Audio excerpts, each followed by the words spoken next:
to understand that violence is like a disease. It spreads. Right. It does. Look where it's spreading to. Central Avenue and North Lake. Right. And just last week you were on Judson and First. And then there was one just 3 before days that. later. Exactly. So there's been 3 shots in a week and a half, it's right? spreading. It's spreading. So do you have any thoughts on why it's spreading? Is there something going on? Well, what's going on is that lack of resources in some instances, in some situations. But they're out there. Lack of education. Communities that are disproportionately affected. Right. Not understanding that it's an epidemic. You know, and not being educated. And for the most part, high-risk individuals, you know, from the ages of 16 to 25, for the most part, and according to our statistics as of now. Right. But I've noticed even in the hospital, younger is getting younger and younger. So I heard some buzz about possibly kids coming out from the city or Brooklyn, like within the last 6 months. Is that? I wouldn't know as far as the city and where from. Right. All I know is that violence can come from any direction. Right. Violence isn't just a capital district issue. Violence is a global issue. Absolutely. You But I know? was just wondering why in Albany there seem to be more recently or no?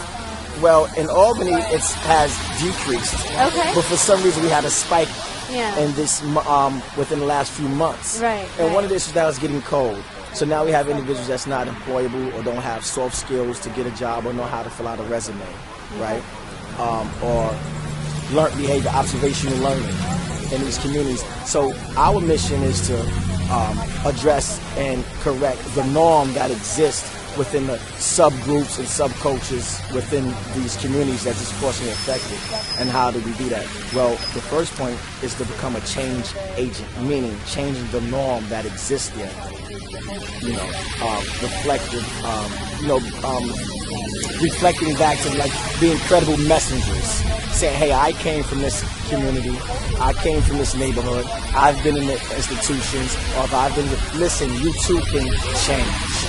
Right. Just like right now, there's a lot of violence going, and it seems like there's a spiral downward. The way that SNUG works is to try and influence the norms on the streets so that the spiral can actually go upwards.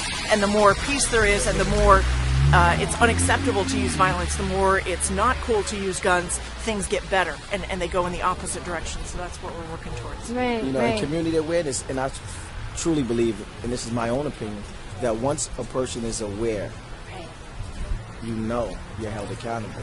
Just like, for an example, and I'm going to use an analogy, when a teacher gave me an assignment and I didn't know how to do it, but once the teacher taught me how to learn the formula. Right. Now the teacher said, okay, you're accountable now. I've taught you. Right. Let me see you figure it out and solve it on your own now. Right. But if you need me, here go an assistant.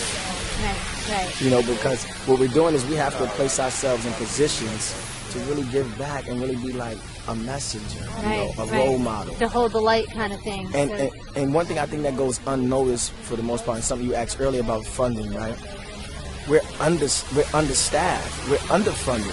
We need more. Think about it. Albany, you have the West End, South. You know, for the most part, you have South End and the West Hill, right? That predominantly is a high risk area, right? How can 6 individuals alone do it? We're not superheroes. Right. It's hard. Right. So we need the support. And then when we have individuals such as yourself, even though you come and you came and, hey, let me get an interview or, let me get some information, you're still here and you stood here.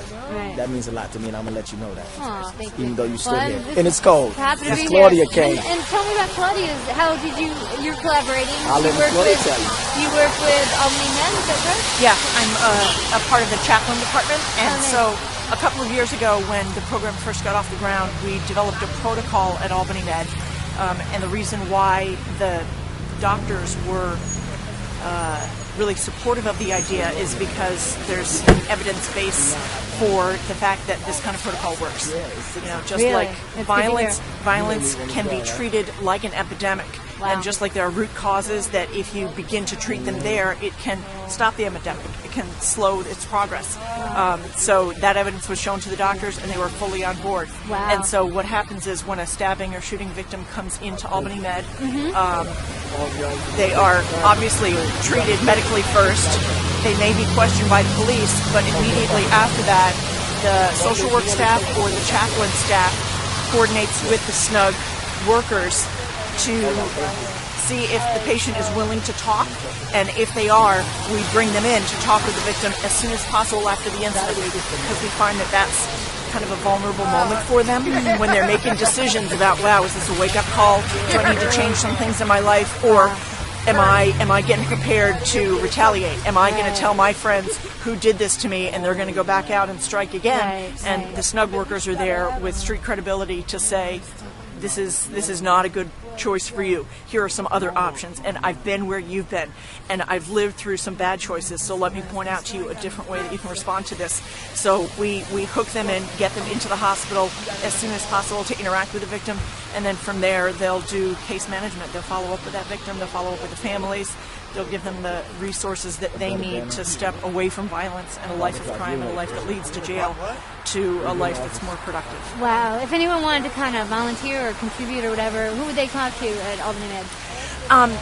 As far as I know, probably the best route to volunteer would be SNUG. I mean, they need folks on the street. They need folks to help them with their PR. We've got trained chaplains and employed social workers who are trained in order to do that connection.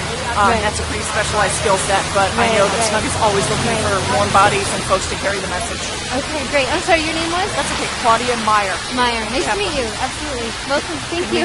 Thanks for coming out.